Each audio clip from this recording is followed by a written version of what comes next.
पाचन के जो इंटेस्टाइन के अंदर पाचन की अपन पढ़ाई कर रहे थे, उसके अंदर हमने पैंक्रेटिक जूस के कैसे पैंक्रेटिक जूस बनता है और उसके अंदर कौन कौन से एंजाइम्स पाए जाते हैं, उनका क्या एक्शन होता है, और आगे भोजन के पाचन के लिए हमें जिस जो करती है जूस वो है बाइल।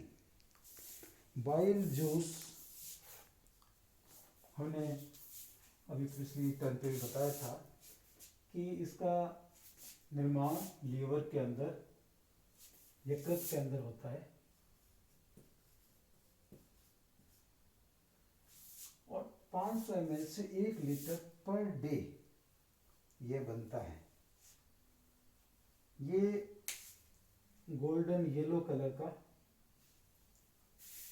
सुनहरे पीले रंग का नॉन वेजिटेरियन में होता है, क्योंकि उनके अंदर बिलीरुबिन की प्रेजेंस होती है।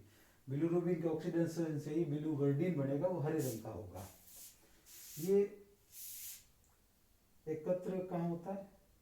गॉल ब्लैडर में। इसको यकृत से गॉल ब्लैडर की ओर, पित्ताशय की ओर भेज दिया जाता है, वहाँ से सिस्टिक डक्ट से वहाँ चला जाता है और कॉमन बाइल डक्ट से ये इंटेस्टाइन में आके खुलता है। इसकी जरूरत क्यों पड़ती है हमें? बाइल की हमें जरूरत क्यों पड़ती है? बाइल खाने के अंदर जो हम फैट चीजें ले रहे हैं, फैट के अवशोषण के लिए हमें बाइल की पित्त की आवश्यकता पड़ती है।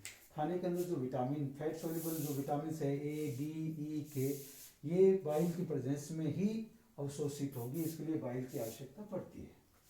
और बाइल क्या करेगा? बाइल के अंदर म्यूकस पाया जाता है, वो खाने को और लुब्रिकेशन प्रोवाइड करेगा। बोलस बन गया था पहले, फिर बोलस से बन के आ गया काइम, काइम से अब यहाँ पे सकस, एंटेरिकस और ये बाइल और मिलकर के ये लास्ट में खाना और तरल हो जाएगा, तब काइल हो जाएगा। बोलस, काइम और काइल, लास्ट में यहाँ खाना जो लिक्विड हो जाएगा, एब्जॉर्प्शन की कंडीशन में आ जाता है, बिल्कुल तरल, उसको काइल कहते हैं। बाइल के अंदर 87% पानी ही होता है और सॉल्ट्स होते हैं, मिनरल्स होते हैं, बाइल पिगमेंट होते हैं, म्यूकस पाया जा रहा है, कोलेस्ट्रॉल पाया जा रहा है, लेसिथिन, ये इसका कंपोजिशन है। बाइल का कंपोजिशन क्या है? इसकी संगठक रचना क्या है कि इसके अंदर वाटर पाया जाएगा, 87% वाटर है इसके अंदर, 87% वाटर ही है। और सॉल्ट्स पाए जाते हैं। सॉल्ट किस किस के?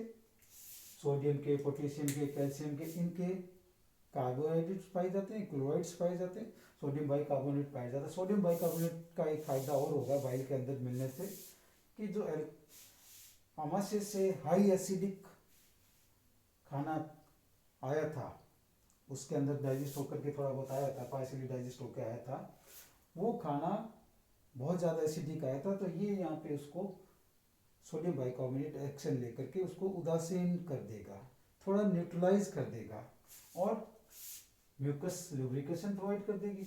और साथ में यहाँ पे सोडियम, पोटेशियम, कैल्शियम के क्लोराइड, कार्बोनेट्स, फॉस्फेट्स पाए जा रहे हैं, वो भी क्षारीयता प्रदान करेंगे किसको? बाइल को।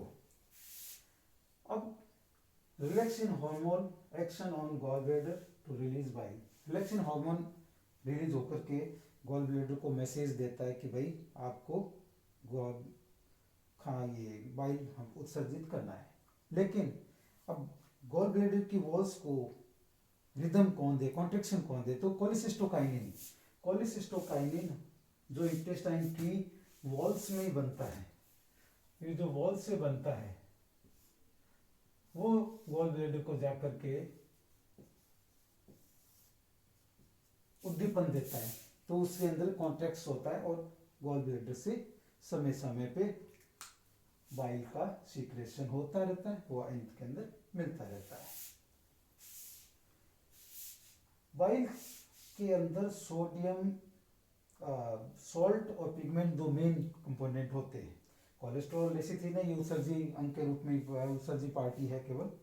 सॉल्ट, सोडियम टर्कोलेट, सोडियम ग्लाइकोलेट, ये फैट के इमल्सिफिकेशन के लिए हेल्प करते हैं। पिगमेंट जैसा पहले भी बताया हमने, बिलीरुबिन और बिलीवर्डिन पाए जाते हैं। एक येलो कलर है, एक ग्रीन है, ये बिलीरुबिन के ऑक्सीडेशन से वर्डीन बनता है।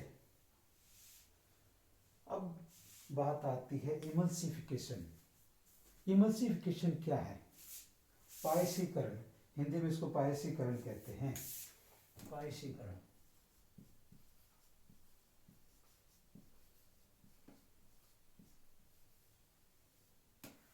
Large fat globules, large fat body जो होती है उसका ब्रेकडाउन होकर छोटे में हो जाना।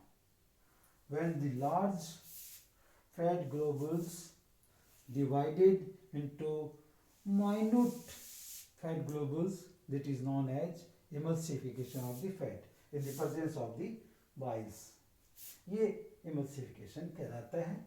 इस प्रकार से ये एक होता है। नेक्स्ट नंबर पे अपन इंटेस्टाइन की जो विलाइज होती है, रसाकूर होते हैं, अंगुली जैसे निशान होते हैं जो एब्जॉर्प्शन एरिया बढ़ाते हैं, सरफेस एरिया बढ़ाते हैं, उनसे हार्मोन होता है, उसको अपने सबकस एंटेरिकस कहते हैं।